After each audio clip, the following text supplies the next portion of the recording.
So I'm going to talk about promoting a healthy working environment. And in fact, if you didn't get enough of postpartum depression, we're going to talk a little more about depression and also burnout. So our first learning objectives, we're going to define and discuss burnout and depression in the working environment. We're going to discuss how burnout and depression can affect patient care. And we're also going to discuss ways to promote a healthy working environment in the fact that having a better healthy life may be a better healthy work environment. And as a patient, you would never guess that half of all American doctors are burned out because the culture of medicine dictates that doctors show no weakness. And this was a quote in Time magazine, and this was published in 2013. So this is a big issue about burnout and depression. So what is it? What is depression, and how does it affect us as workers? Well, it's known as major depressive disorder or clinical depression, and in fact, both of these could be, it's a mood disorder that where there's major sadness, there's loss of interest, it affects how you feel, it affects how you react, and it can lead to a lot of variety of emotional and physical problems. You can have trouble during normal day-to-day activities, and you might even feel that life isn't worth living. And before the internship year, this starts in medical school, and it gets worse as you get into your internship and residency. So the typical quoted rate is about 4%, which is the same rate as the rest of the population. But during your internship year, it shoots up to 25%. So it's all the stress through medical school and even in the internship causes it. So what about burnout? That's also a growing crisis within the medical workforce.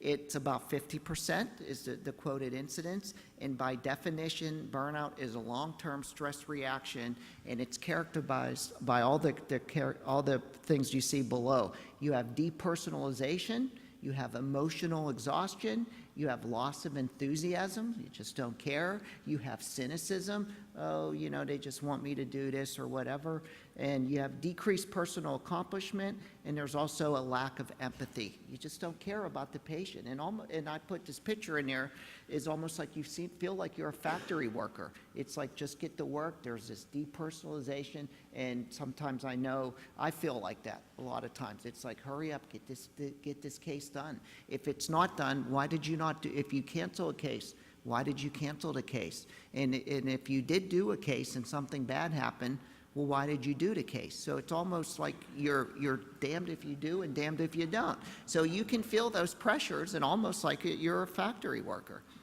So burnout. So raise your hand if you have ever had problems sleeping related to work. I know I have, so we've all had it. And guess what? This is sleep rate related impairment. That is the strongest predictor of having burnout at work. So we've all had it. I've had it. There's not, it's basically goes with the job. So medical errors. A study of nearly 8,000 surgeons found that burnout and depression were among the strongest predictors in having a major medical error. And if you look at the leading causes of death, number 1, heart disease, number 2, cancer, number 3, medical errors. And if you look on the right side of it, types of deadly medical errors in 1997, technical errors, 44%. So having burnout and depression can cause these types of errors and problems with our patients. So the rate can range anywhere from 46 to 80%, and it affects physicians, it affects CRNAs, it affects all faculty. And they report up to moderate to high levels of emotional exhaustion. In a national study of about 7,000 US physicians, 50% experience at least one symptom of burnout. And in studies of medical students, it's like I said, it starts in medical school. The incidence can range from 18 to 82%, but the big thing I get out of this, 64% variance. So you could be as low as 18, you could be high as 82%. So that tells me maybe some medical schools, maybe some institutions are doing a lot better on how they're treating burnout and depression, and maybe people on the other end, there must be a better way, and we can get better. So what's the extent of the problem? Burnout and depression, they're more likely to provide suboptimal care. It affects how we treat patients. And it's associated with medical errors. I showed you that. It's a high self-reported rate of cheating on examinations, so you're more likely to cheat. You're more likely to lie about clinical data. You're more likely to have less compassionate patient care, and you're more likely to have less altruism, where you just don't care for the concern or well-being of others. Gill and colleagues documented that depression is also a precursor to suicide. So you have burnout, leads to depression, and it can ultimately lead to suicide. And in fact, the risk of death by suicide, just like in depression, occurs in medical school. It develops in those medical school years. And the prevalence in medical school, 27.2%. And look at the ideation towards suicide. 10%, 11.1%. So it's a growing problem, and it starts as early as medical school. So suicide, according to American Foundation for Suicide Prevention, as many as 400 doctors per day die in the United States because of suicide. And if you think about it, that's equivalent to 2 or 3 medical school classes, or greater than 1 person per day. One of us per day ends up dying in the United States because of suicide. And in fact, it peaks with clinicians in their 50s. So I'm like in my 50s, and I guess I'm at a higher risk of having suicide. Although personally, I sort of feel like I don't want to commit suicide, but I know like the other side, I'd rather like wring the necks of other people, that I work with. So in a way, that might be a healthy way to look at things. So there's evidence that job problems are also common. And in fact, in physicians that commit suicide, they're more likely to have more difficult, more emotionally draining, and more demanding patients at the time when they do commit suicide. So why don't physicians seek help? There's multiple reasons. We are reluctant to seek help. We're reluctant to engage. We're more likely to do self-treatment. And even in the Bible, physician heal thyself. And with that cartoon, you have the psychiatrist there, and basically he's just writing on there, he's just plain nuts. And one of the things is that you don't want it. The net is because there's sort of the concerns about confidentiality. We know what goes in the ORs. We know what goes on in the anesthesia department. It's like a gossip machine, So it's like even if you would like go try and seek help, it could be out there. Oh, Vallejo's out there. He's getting psychiatric help. So it's almost like this major time reluctance. What are other factors? Lack of personal time. We constantly work. We do 12-hour days. We work 18 hours. So it's like the last thing I want to do at the end of working really hard or being post-call is go and see a psychiatrist. Also, a preference to manage your problems on one own. You're used to dealing with patients. You're used to providing an anesthetic. You're used to treating the patient, so why can't you treat yourself? And then the other thing about confidentiality, which is a major concern. So it's really, you can feel very overwhelmed, and it just seems like there's a lot on your to-do list. There's just so much to do, where if you want to go seek help, that's like last on the list. Oh, you got to take care of your significant other, you need to get home, you need to go here, you need to do this, you need to get everything ready. So it can see where you let yourself go, and you are not a priority as you should be. So what is wellness? So it's defined as the state or condition of being in good physical and mental health. And in fact, it's not having stress. Stress is good. It's how we react to stress. So we have to be able to react to stress in a good way. So the potential solutions, how can you defend against burnout, depression, and suicide? So the ideals for physician wellness were published as early as 1897, and that was in an editorial, and where it basically says is that you need to focus on finding pleasure in the simple things in life. You need to stay engaged in things outside of medicine. So even when you're fatigued or working hard. So there's more to life than just working. If you can look forward to doing something outside of medicine, if you like skiing, if you like spending time with your family, if you like doing other things, that's what you have to do. You need to be engaged outside of just working in straight medicine. And in fact, other solutions is that to have peers. people that you can look forward to, or people that can look after you. So say like you're in a residency program, so you have a superior a resident that can be assigned as your mentor, and also having support groups through other physicians, social activities, those things. Those are the way to go.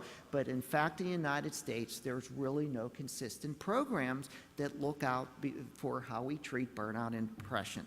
So like I said, it's really, stress is okay, but it's how you react to stress. So rather than on the left side where you have burnout, where you have issues, you have problems, you don't have time to deal with it, really what we want to do is be on the right side where we develop resiliency. So social and support groups, healthy promoting behavior, professionalism, and mentorship. That builds resilience, and that's the way to go. So it's really hard to build that if you don't have the support in the programs to deal with it. So the American Medical Association, and this is a big deal with residencies and with fellowships, is that they're looking at the learning environment. And so what they suggest is, first, you create a framework, then you develop a program, you foster at an individual level, and you empower the faculty and trainees to confront burnout, and you can create a sustainable culture. So it's almost like a top-down approach. So you have buy-in from the administrators, from the department chairs, and you basically move down on an individual basis. So having said that, what about the duty hour limitations? That's why it was instituted. So it first became apparent in 1989, it was revised in 2003, and then again in 2011. And no matter what, even with all these duty hour limitations and you need so many hours off, as a first-year resident, you can't work more than 16 hours, the results have been very disappointing. And why is that? Well, probably that we have yet to decide the minimal threshold of the hours that you need to be off. And in fact, just to make it simply, it's just duty hours, that's the problem. That's not that simple. It's probably the environment that we work in. And in fact, that's why the ACGME has come up with the continuous learning environment, and I'll speak more about that tomorrow if you're here. So the learning environment has been overlooked, and that's what really matters. It's not just the duty hours per se. It can be, but there's more to it. There's multiple layers. So one thing is to establish a wellness committee, and I don't know if you have that at your institution, but like the top-down approach, so have a wellness committee, so it should be made up of volunteers and people that all throughout the leadership have multiple people that are represented on the committee, and what they recommend is that you should have a survey, because you really need a baseline. So you can have a committee, but it's really nice to have a survey or some type of baseline so that you can go from there and potentially move on. And then the committee should meet on a regular basis. You can plan new initiatives, you can discuss survey data, respond to new opportunities. And when I was researching it, I like the bottom part, is that we sit down with each department and review their data from this year compared to last year. How are you doing? Is things popping up? Are you doing more cases? Is it, do you need some intervention? And if you meet with the chair or people that are higher up, then hopefully they'll work with you to make it better and make things go much smoother. So as far as the survey, a lot of people are using the PHQ-9. And if you look at the survey, so you can administer a survey, and the first three questions are basically just demographic. And the way to do it is really, it should be anonymous. You should not have you put your name to it, because you want people to report anonymously. So this just says provide your age, provide your gender, and what department are you. So like anesthesiology, psychiatry, surgery, or whatever. So in a way, it's sort of like if someone scores really high, that we don't know for sure who it is, but maybe we can locate that department. And then if there's an issue, we can go to that department. Someone scored really high, you might want to look into it. So then at the bottom starts the survey, and it starts little interest and pleasure in doing things, feeling down or depressed. So that's the burnout, depression. Oh, if you look at question 4, it says it's about scribes in your practice, and there's an association that there's a high rate of depression and burnout in emergency medicine, and one of the reasons they think is because they use scribes. So that's why that question is in there. But if you move on, trouble falling asleep, I mentioned that earlier, feeling tired or having little energy, poor appetite, feeling bad about yourself, trouble concentrating, moving or speaking slowly. So if you speak too slow, that could be a sign, or if you speak too fast, that also can be a sign of burnout or depression, and thoughts that you'd be better off dead. So, and then if you checked out any of these problems, so then what they do is we do an anonymous survey, then you come up with a score, and then you basically tells you. So you could be mild, moderate, moderately severe, and then severe, and then if you need help, there's things that a list and stuff of who to see, because you can't just leave it out there and you scored high. So what we're doing at our institution is that we have the PHQ-9, and right now we're rolling it out to all the residents. So we're trying to get all the residents to do it, and then it's anonymous, which is good, and then we're going to have a time period of about maybe a month or so, and then we'll roll it out to the faculty, to the physicians and CRNAs, and then go from there. So in a way, we could sort of separate, well, if someone scored really high, this is, probably someone, but it's still anonymous. So I want to talk about, there's physical wellness and there's also the resilient wellness. So a lot of the healthcare professions, they have the physical wellness. And what that is basically like wellness rewards programs. They offer programs like you're trying to lower your blood pressure, you measure the circumference of your waist, glucose and stuff like that. That is physical wellness, and to me, that's almost like your health care, where your insurance, once they know better that they'll have to invest less if you have good blood pressure, your cholesterol is low and all that. That's the physical wellness. That's not the resilient wellness that I'm trying to think of, where we're equipped mentally to handle stress as it occurs. So even more. So here's more of this summer wellness program that we have. To me, that's all fine and dandy. That's great having it, but that's the physical wellness. And another thing that what kills me is we work during the day, 7 a.m., 5 p.m., 7 p.m. So we work till then. You think we have time to go do mindful yoga, when they have it at like 3 o'clock? It's just unbelievable. And they don't make it easy for us. And it's funny because, well, okay, maybe I could do it at 8 at night, or maybe I could do it on the weekend, but you think they're going to offer this on the weekend? Absolutely not, because they want their wellness, So we have to, unbelievable. So that's what I mean about, the resilience. So it's going to have to come, and it's going to have to come from us, and we're going to have to solve it. So there's been a number of programs, and in fact, Stanford University has a wellness program, and a Balance in Life program is what they call it. And in fact, at UCSD, when I was doing research on it, they had a suicide at UCSD in San Diego, and because of that, they were able to implement a wellness program. But the shame of it is that a physician faculty had to die before they implemented the program. So in this program, they want to promote psychological well-being, physical health, and mentoring, and they give people psychotherapy sessions. And in fact, our internal medicine department at our university, what they'll do is they'll send that person, all the residents and interns have to go to see a psychiatrist or go to the wellness. It's a social worker. So they go to see it, and they call it a wellness day. So it's like, please go and see it, and then go and meet with it, and just talk to that person, just someone to just talk to, and you can vent a little bit. And they give you the whole day off, and not only can you just go see the social worker, but you can also go see a dentist, maybe go see a physician, for wellness care. So if you utilize it, that's the whole day that they can do it. And then they also assign senior resident mentors to a junior resident, so you need that mentorship, and then also team bonding helps too. And then there's available list. So you can have a list, so if you're feeling down, here's a list of people that you can see. So that's good. So it's like, well, you might not feel comfortable. So remember I said about the confidentiality that, you don't want that. So maybe there's a list, somebody across town that you can go see to maintain that confidentiality if you want it.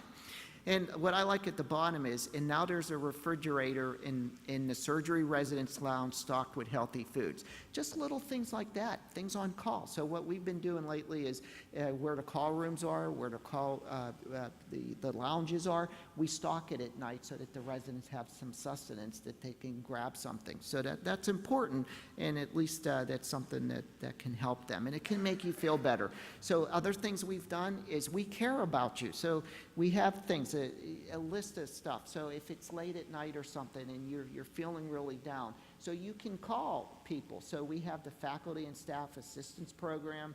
We have a chaplain on call, which is really important. So there's a chaplain that's on call, and that's mainly for the patients. But say like somebody dies or something at night, or it's just something overwhelming, they can call our chaplain and talk to that person, and they're not going to do, and they'll talk to you, and you can vent. So that's really nice having it. And of course, we have the Lifeline Crisis Chat, the National Suicide Prevention Lifeline, and 100 Days of Rain. So that's all available in case people need it, but just to have it. So here's our chaplain thing. So we have that, it's plastered all in the call rooms so people can see it. So if you're feeling down, you feel like you need it, there's somebody available. So there is hope out there, and there's something you can grasp on if you want to. Another thing that I was reading is just to have a reset room. So like something bad happens, you need to get away, you just need to vent. And what they recommend, you need a moment to reset.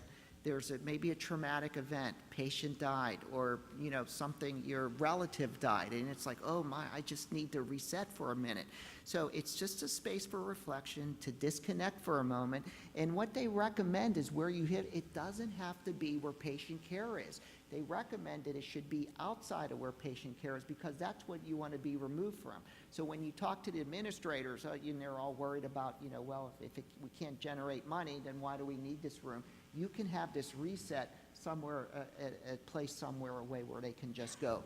What we did at our institution is that we have a physician's dining area, and we've got administration, they'll open it up. So what they'll do is at nighttime, or if you want a room to go to, you can go to that dining room area, and they even put cookies in there and things like that. So it's a place that you can just be by yourself to reset.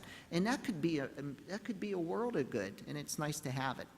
So as an example, I just wanted to tell you about I'm really proud of my son, and he's a computer engineer, and what's funny is like none of my kids are in medicine. I have 2 kids, and none of them want to go into medicine, and I'm like asking them, I'm trying to tell them, well, why don't you want to, medicine's a good profession, you want to go in it, and no one says anything, and my wife goes, well, why should they? Because every time you come home, you're always grumpy.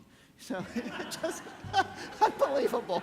But I could at least say this, that I have nieces and nephews that are going into medicine, which is good. So I think they see me on the periphery, and I'm a good example, but when you have to live it, they don't want to do it.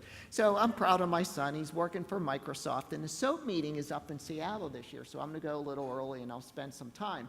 So I went in June to go visit him, and he said, oh, I'm going to go to work. And I said, can I go to work with you? So instead of bring your child to work day, which is coming up, it's like bring your dad to work day. So I got to go.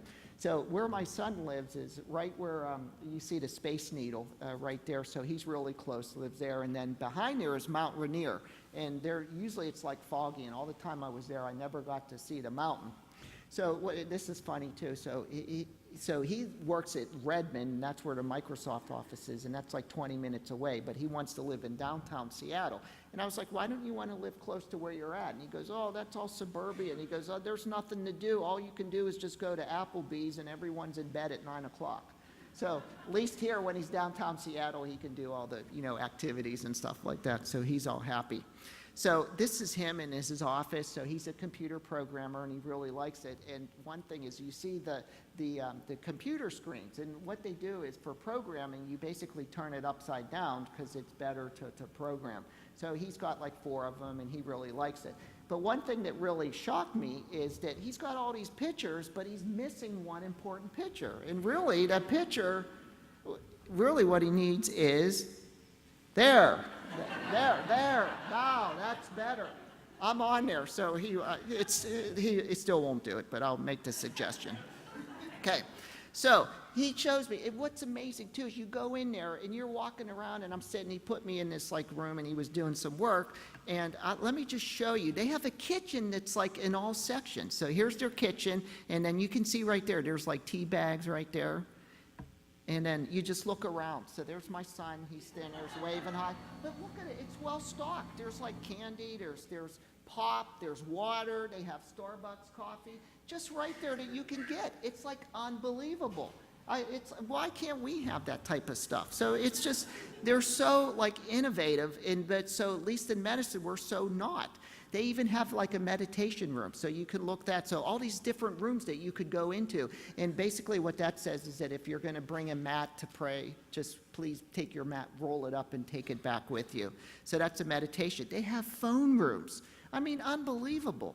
And then they're renovating, and he took me to other areas, and they have the kitchens are even much bigger now. So here's their big kitchen. You can cook if you want. Look at the 2 refrigerators. You can, all kinds of stuff, microwaves. And then on the other side, it's all stocked with all kinds of like beverages and all that. And I asked him, I said, did they ever stock that? Did they ever have like alcoholic beverages? And he goes, oh yeah, they used to stock it, but then they found out it wasn't conducive for good work.